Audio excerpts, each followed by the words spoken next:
খাই না, আজকে আম ফিরে দিয়ে রাখাম।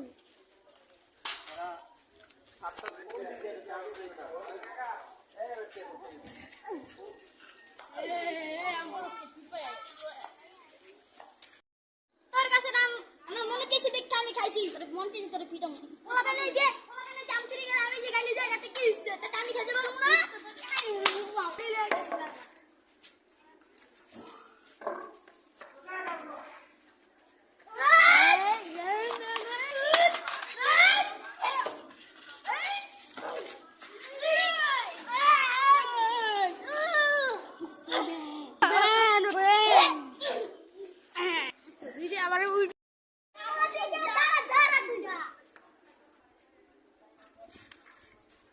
Caution.